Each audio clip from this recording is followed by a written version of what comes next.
Au commencement, Dieu créa les cieux et la terre était informe et vide, avec les ténèbres à la surface de l'abîme, et l'Esprit de Dieu planait au-dessus des eaux. Puis Dieu parla, et par sa parole, la lumière vint à l'existence, séparant le jour de la nuit, et l'ordre vint du chaos. Après avoir créé les cieux, la terre, les mers et toute créature vivante, Dieu forma l'homme de la poussière du sol, et souffla dans ses narines le souffle de vie, et l'homme devint une âme vivante. Dieu planta un jardin en Éden, du côté de l'Orient, un lieu de beauté, d'abondance et de paix, et il y plaça l'homme pour le cultiver et le garder. Tout arbre agréable à voir et bon à manger poussait dans le jardin, y compris l'arbre de vie et l'arbre de la connaissance du bien et du mal. Dieu marchait avec Adam, lui parlait et lui confiait des responsabilités, de l'autorité et un but. Alors, l'Éternel Dieu dit, « Il n'est pas bon que l'homme soit seul. » Et il fit tomber un profond sommeil sur Adam. Du côté d'Adam, Dieu forma la femme et l'amena à l'homme, et Adam se réjouit, déclarant qu'elle était os de ses os et chair de sa chair. Ils étaient tous deux nus, et n'avaient pas honte, vivant en parfaite harmonie avec Dieu, l'un avec l'autre et avec la création elle-même. Dieu leur donna la liberté de manger de chaque arbre du jardin, sauf un, les avertissant que la désobéissance entraînerait la mort.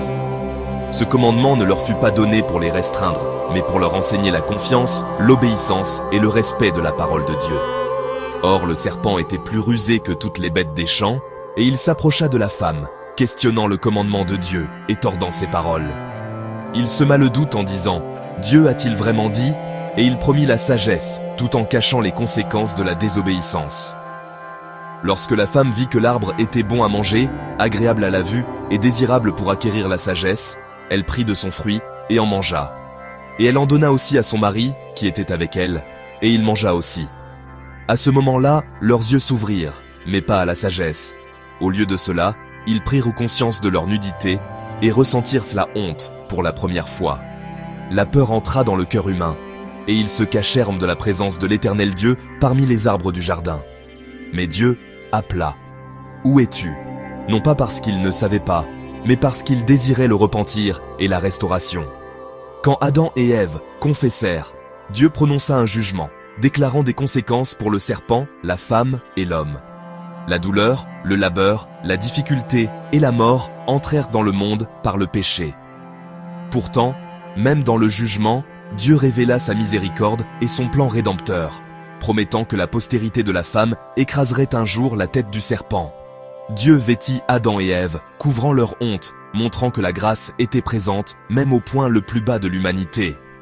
Alors l'Éternel Dieu les chassa du jardin d'Éden pour travailler la terre d'où l'homme avait été tiré, et il plaça des chérubins et une épée flamboyante pour garder le chemin de l'arbre de vie.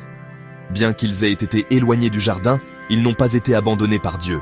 D'Adam et Ève viendraient des générations, et de ces générations viendrait la rédemption.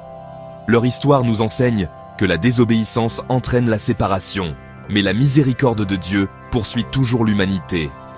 Même lorsque le péché est entré dans le monde, le plan de Dieu pour le salut était déjà en marche, annonçant un sauveur qui restaurerait ce qui était perdu.